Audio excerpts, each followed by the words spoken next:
आज की इस वीडियो में डिस्कस करेंगे आईपी यूनिवर्सिटी का काउंसलिंग प्रोसेस, एडमिशन का प्रोसेस, चॉइस फिलिंग क्या होती है, चॉइस फिलिंग के अलावा आप लोगों को पार्ट एकेडमिक फीस कब पे करनी होती है, कितने राउंड्स होते हैं, कुल मिला के काउंसलिंग की पूरी इन्फॉर्मेशन आपको इस वीडियो में मिल जाएगी। तो मेक श्योर अगर आप बीटेक के लिए अप्लाई कर रहे हो आईपी यूनिवर्सिटी के अंदर तो इस वीडियो को लास्ट तक जरूर देखना ताकि आपके सारे डाउट्स क्लियर हो जाए, क्योंकि मैं प्रीवियस ईयर की चीजें भी इस वीडियो के अंदर डिस्कस करने वाला हूं, जो कि काफी सारे स्टूडेंट्स ने गलतियां करी काउंसलिंग के दौरान। आपको वो गलतियां नहीं करनी है। ये सारी चीजें कवर होंगी सेशन के अंदर, तो बिना टाइम वेस्ट करे जल्दी से स्टार्ट करते हैं हमारा वीडियो। तो देखिए, बीटेक का जो एडमिशन प्रोसेस है ना, थोड़ा सा कॉम्प्लिकेटेड है, क्योंकि यूनिवर्सिटी की जो काउंसलिंग का प्रोसेस है वो अलग अलग डेट्स पे होता है। कभी क्या चीज़ हो रही है, कभी फ्रीज के टाइम मिल रहा है, कभी चॉइस फिलिंग का टाइम मिल रहा है, तो हर चीज़ पे आपको बिल्कुल नजर रखनी है। इसके लिए सबसे पहले चैनल को सब्सक्राइब कर लो ताकि आप लोगों को ऑन टाइम सारी की सारी अपडेट मिलती रहे। अब इस वीडियो के अंदर हम जो समझने वाले हैं जेईई मेंस का सीआरएल। आप समझ लीजिए, आपके पास सीआरएल होगा, कॉमन रैंक लिस्ट जो आपको मिली होगी प्रॉपर्ली, परसेंटाइल का कोई भी फंडा नहीं है। एडमिशन की जो अलॉटमेंट मिलेगी वो सीआरएल के बेसिस पे मिलेगी। अब चाहे वो सेशन 1 का हो चाहे सेशन 2 का हो, जो भी बेस्ट होगा यूनिवर्सिटी इसको कंसिडर करेगी। आईपीयू की काउंसलिंग होगी, काउंसलिंग के अंदर आप लोगों को सीट अलॉटमेंट मिलती है। यूनिवर्सिटी के पास बहुत सारे कॉलेजेस है, बहुत सारे कॉलेज के अंदर बहुत सारी ब्रांचेस है। ऐसे में आप लोगों को प्रॉपर अपनी लिस्ट देनी पड़ेगी, अपनी ब्रांच की प्रेफरेंस देनी पड़ेगी, अपने कॉलेज की प्रेफरेंस देनी पड़ेगी। उसके अकॉर्डिंग ही कंप्यूटराइज प्रोसेस है, सारा का सारा आपको अलॉटमेंट मिल जाएगी।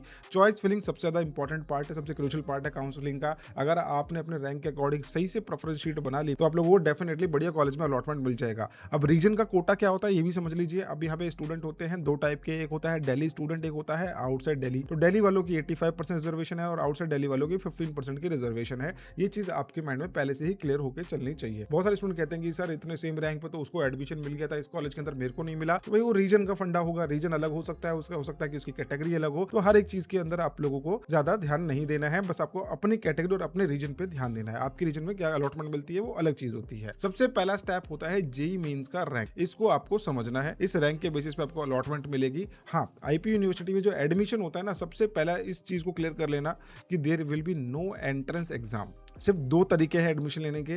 पहला है जेईई मेंस का रैंक, जिसके बेसिस पे आपको एडमिशन मिलेगा। दूसरा तरीका है सीयूईटी, जो कि हमारे पास 2026 में इंट्रोड्यूस करा गया। इन केस अगर यूनिवर्सिटी की वैकेंट सीट रह जाती है तो आफ्टर जेईई मेंस आपको सीयूटी के स्कोर के बेसिस पे एडमिशन मिल सकता है। For that you need to fulfil their eligibility criteria. अगर आपकी एलिजिबिलिटी क्राइटेरिया फुलफिल नहीं हो रही है तो कोई पॉइंट नहीं है अपनी काउंसलिंग अटेंड करने का। सबसे ज्यादा जो मोस्ट डिमांडिंग ब्रांच रहती है यूनिवर्सिटी के अंदर वो है CSC, IT, AIML, data science की ब्रांचेस जो है कंसिस्टेंटली हाई डिमांड में चल रही है।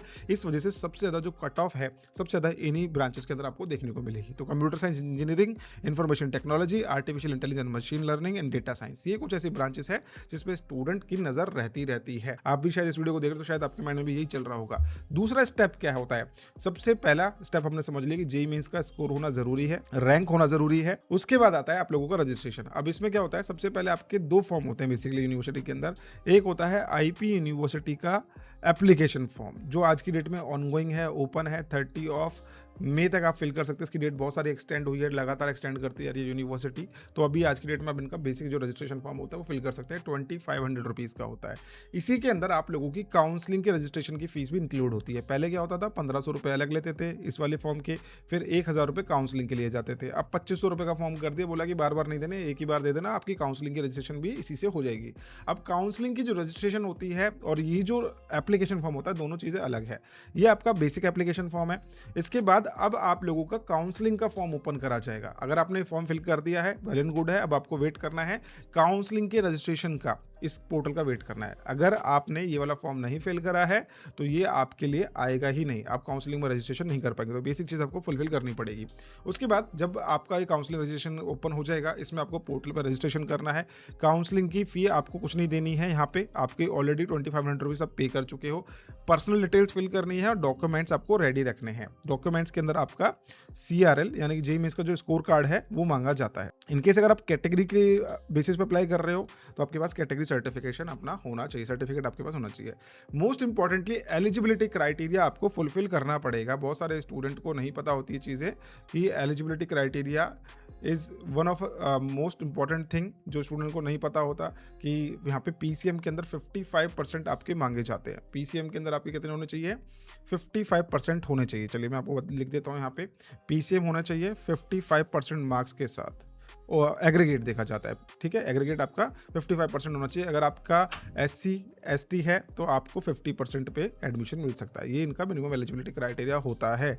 इंग्लिश कंपलसरी है और जेईई मेंस का रैंक यहाँ पे आपके पास होना चाहिए। ये इनका मैंडेटरी रिक्वायरमेंट रहता है एलिजिबिलिटी क्राइटेरिया के अंदर। अब चॉइस फिलिंग के बारे में बात कर लेते हैं। सबसे इंपॉर्टेंट स्टेप आएगा आफ्टर दी रजिस्ट्रेशन। अब आपने ऑनलाइन काउंसलिंग के अंदर रजिस्ट्रेशन कर लिया। रजिस्ट्रेशन किस तरीके से करना होता है, क्या क्या चीजें डिटेल में डालनी होती है, आपका कैंसिल चेक भी लगता है, वो सब चीजें मैं आपको दिखाऊंगा जब इनका काउंसलिंग का पोर्टल ओपन हो जाएगा। अभी बस मैं आपको काउंसलिंग का फ्लो समझा रहा हूँ। जैसे अब आपने रजिस्ट्रेशन कर दिया, रजिस्ट्रेशन के बाद आप लोगों का चॉइस फिलिंग स्टार्ट हो जाएगा। अब चॉइस फिलिंग के अंदर क्या करना होता है, आपको कॉलेज का नेम डालना है, ब्रांच का नेम डालना है, साथ में प्रेफरेंस ऑर्डर और टॉप मिड बैकअप चॉइसेस आपको मेंटेन करनी है। वो किस तरीके से होती है मैं एक बार आपको करके दिखा देता हूँ। आपको प्रॉपरली इसका सॉल्यूशन मिल जाएगा। सॉल्यूशन क्या है हायर एजुकेशन के पास, कि आप लोगों को अपनी प्रेफरेंस के लिए जो रिक्वायर्ड होता है कॉलेज का प्रेडिक्टर कि कौन से कॉलेज में आपको एडमिशन मिल सकता है, वो हमने पहले ही आप लोगों के लिए जनरेट कर रखा है। तो देखिए ये बेसिकली एक प्रेडिक्टर है हमारा, जिसमें हम क्या करते हैं आपके रैंक के अकॉर्डिंग आपको कॉलेजेस बताते हैं। यहाँ पे आपको अपना नेम डालना होता है और अगेन यहाँ पे आप अपना रैंक डाल देंगे। एग्जाम्पल के तौर पे स्टूडेंट का रैंक है 1.5 लाख। 1.5 लाख के बाद आपको यहाँ पे बीटेक सेलेक्ट कर लेना है और दिल्ली हो आउटसाइड दिल्ली ही मेंशन कर देना। मैं दिल्ली स्टूडेंट का बता देता हूँ यहाँ पे। तो देखिए जैसे हमने अपने डिटेल डाली उसके बाद आपको यहाँ पे कॉलेजेस दिख जाते हैं। जैसे कि आप देख सकते हैं ऊपर हमने ड्रीम कॉलेजेस को रखा है, नीचे हमारे पास वो बॉर्डरलाइन वाले कॉलेजेस जो आपको मिल सकते हैं नीचे, उसके बाद वो ग्रीन कॉलेजेस है जिनमें आपको ईजिली एडमिशन मिल सकता है। इससे आपकी प्रेफरेंस फिलिंग, चॉइस फिलिंग बहुत ज़्यादा सॉर्टेड हो जाती है, आपको कन्फ्यूजन नहीं होती, आपको बहुत सारा आपका टाइम बच जाता है इस चीज़ से। तो ये कॉलेज प्रेडिक्टर है जो आपको काफ़ी ज़्यादा हेल्प कर सकता है चॉइस फिलिंग के अंदर। जब आप खुद से भी प्रेफरेंस फिलिंग करेंगे तो मेक श्योर कि आप सबसे पहले टॉप कॉलेज को अरेंज करेंगे, क्योंकि प्रेफरेंस का मतलब ये होता है कि आप किस कॉलेज को प्रेफरेंस पहले देना चाहते हैं। तो हमेशा से हमारे ड्रीम कॉलेज ऊपर होने चाहिए, फिर हमारे होने चाहिए टारगेट कॉलेजेस जिनमें हम चाहते हैं एडमिशन लेना, और उसके बाद बैकअप ऑप्शन। और बैकअप ऑप्शन क्यों इंपॉर्टेंट होते हैं वो भी मैं अभी आपको समझाऊंगा। तो ये प्रेडिक्टर हमारा 199 में अवेलेबल है, जिसको आप अवेल कर सकते हैं। डिस्क्रिप्शन में मैंने आपको लिंक दिया है। यहाँ पे आपको अपना नेम डालना है, सीईटी रैंक और मोबाइल नंबर, ईमेल एड्रेस, और यहाँ से आप अपना कोर्स चूज कर लेंगे, बीटेक, देन अपना रीजन सेलेक्ट कर लेंगे। उसके बाद जैसे आप 200 की पेमेंट करते हैं आपको ऐसी पर्सनल प्रेफरेंस शीट आपके मेल पे पहुंच जाएगी। आप इसका PDF डाउनलोड भी कर सकते हैं और आपके पास भी इसकी प्रेफरेंस शीट आ जाएगी। हमने प्रॉपर्ली सारी चीज़ें ब्रांचेस के अकॉर्डिंग करी है, ब्रांच, रीजन, सब कुछ इसमें आप लोगों को एक्सेसिबल मिल जाता है। बाकी ये हमारा एडवांस एडमिशन सपोर्ट है, जिसके थ्रू आप हमसे काउंसलिंग की सारी डिटेल्स ले सकते हैं, प्रॉपर अपडेट्स ले सकते हैं। ये सिर्फ स्पेसिफिकली IP यूनिवर्सिटी के लिए है। और ये है हमारा free of cost admission support, जिसके थ्रू आप हमारे साथ कनेक्ट करके अपनी जनरल क्वेरीज को क्लियर कर सकते हैं। बाकी ये प्रेडिक्टर आप लोगों को काफ़ी यूजफुल लगेगा जब आप इसको यूज़ करेंगे, क्योंकि आगे जाके काउंसलिंग में सारा यूज़ इसी का रहने वाला है। तो ये है हमारा एडमिशन सपोर्ट, जिसके अंदर आप जाके प्रेडिक्टर को अवेल कर सकते हैं। चलिए अपने टॉपिक की तरफ वापस चलते हैं और सारी चीज़ों को समझने की कोशिश एक बार हम कर लेते हैं। तो देखिए ये जैसे कि मैंने अभी आपको बताया था कि किस तरीके से आपको करना है, ये बेसिकली पीछे कवर हो गया होगा मेरे। तो ये कैसे आपको करना है, कॉलेज का name, branch name, preference order और top mid and backup choices को आपको इस तरीके से अरेंज करना है। अब एग्जांपल के तौर पे अगर मैं ऑर्डर बोलूँ तो फर्स्ट चॉइस मेन कैंपस की हमारी होनी चाहिए USICT की और CSE ब्रांच। देन उसके बाद सेकंड चॉइस हमारी महाराजा अग्रसेन की, थर्ड चॉइस महाराजा अग्रसेन की IT की। तो इस तरीके से आप सेम कॉलेज के अंदर ही प्रेफरेंस फिलिंग कर सकते हैं। जैसे कि अगर आपका कैंपस है मेन कैंपस, उसमें CSE चाहिए, फिर आपको दूसरे कॉलेज में CSE चाहिए, या फिर सेम कॉलेज के अंदर भी आप ऊपर नीचे ब्रांचेस को कर सकते हैं। देन आपके बैकअप ऑप्शन आ जाते हैं MSIT, BPIT बैकअप कॉलेजेस। आप इस अकॉर्डिंग अपनी प्रेफरेंस शीट को बना सकते हैं। चलिए आगे बढ़ते हैं। चॉइस फिलिंग बहुत ज़्यादा इंपॉर्टेंट होती है, इसलिए मैंने आपको सारी चीज़ें समझाई है। अब सीट अलॉटमेंट का लॉजिक समझते हैं। सीट अलॉटमेंट किस तरीके से काम करेगी, जैसे ही आपने अपनी चॉइस फिलिंग कर दी, चॉइस फिलिंग के बाद आपका जो रैंक है CRL, उसको जो है सिस्टम देखता है कि आपका क्या क्या रैंक बन रहा है। उसके बाद देखा जाता है कि आपका जो रैंक है किस कैटेगरी के अंदर है। कैटेगरी के बाद वो देखेगा कि दिल्ली वर्सेस आउटसाइड दिल्ली कौन से रीजन में आपका कोटा आ रहा है। देन उसके बाद आपकी ब्रांच की जो है प्रेफरेंस ऑर्डर देखी जाएगी। उसके बाद देखा जाएगा कि कॉलेज के अंदर सीट अवेलेबल है इस पर्टिकुलर रैंक पे, इस पर्टिकुलर ब्रांच के अंदर, तो वो सीट आपको दे दी जाएगी। अगर नहीं मिलेगी तो आपको आगे पास कर देंगे नेक्स्ट राउंड के अंदर। तो इसके अलावा आपकी जो चॉइस फिलिंग का ऑर्डर है सबसे ज़्यादा इंपॉर्टेंट यही रहता है। देन चॉइस फिलिंग अगर आपने अच्छी करी है तो आपको फाइनल कॉलेज में अलॉटमेंट मिल जाएगी। अब अलॉटमेंट के बाद क्या करना होता है, अलॉटमेंट मिलने के बाद आपको फ्रीज एंड फ्लोट का कॉन्सेप्ट देखने को मिल जाएगा। अब देखिए जैसे आपने राउंड 1 के अंदर एंट्री मारी, मैं आपको यहाँ से समझा देता हूँ। राउंड 1 की आपने सबसे पहले क्या कर दी है, चॉइस फिलिंग कर दी है। चॉइस फिलिंग के अंदर आपने अपनी लिस्ट दे दी थी। अब आपको राउंड 1 के अंदर क्या हुआ, अलॉटमेंट मिल गई। Let's say you have got the allotment. और नॉट अलॉटेड के लिए भी हम बात करेंगे, अगर नॉट अलॉटेड क्या करेंगे उसके भी बारे में बात करेंगे। पहले हम बात करते हैं अलॉटमेंट वालों के बारे में।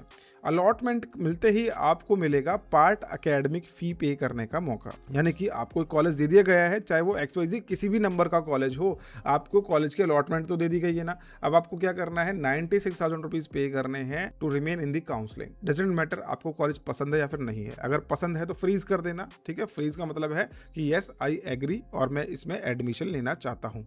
आप फिर आगे फर्दर राउंड्स पे पार्टिसिपेट नहीं कर पाएंगे।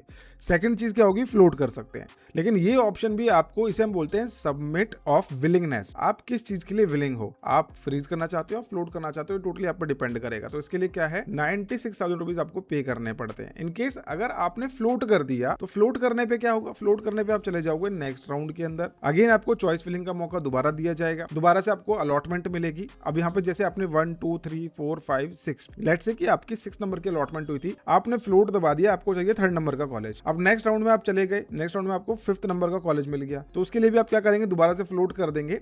लेकिन अगर आपको 5th नंबर का कॉलेज नहीं मिला होता तो 6th नंबर का कॉलेज आपके पास एज इट इज रह जाएगा। प्रीवियस जो सीट रहती है वो आपके पास रिटर्न रहती है, इसलिए अपग्रेड के लिए अप्लाई करने में, फ्लोट करने में आपको कोई भी नुकसान नहीं होता है। नॉट अलॉटेड कैंडिडेट को कुछ भी अमाउंट पे नहीं करना, वो डायरेक्टली राउंड 2 में चला जाएगा।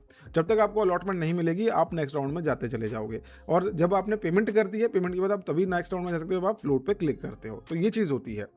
अब फर्दर राउंड्स एंड अपग्रेडेशन किस तरीके से होता है, राउंड 1 हुआ, इसमें आपको अलॉटमेंट मिल गई, अलॉटमेंट मिल गई तो आपने अगर फ्लोट करा तो आप राउंड 2 में चले जाओगे, अलॉटमेंट नहीं मिली तो भी आप राउंड 2 में चले जाओगे। और फिर आगे क्या होगा, राउंड 2 में अपग्रेडेशन के लिए अप्लाई करेंगे जो फ्लोट करते हैं। कट ऑफ यहाँ पे शिफ्ट हो सकती है, थोड़ी बहुत कट ऑफ शिफ्ट हो जाती है।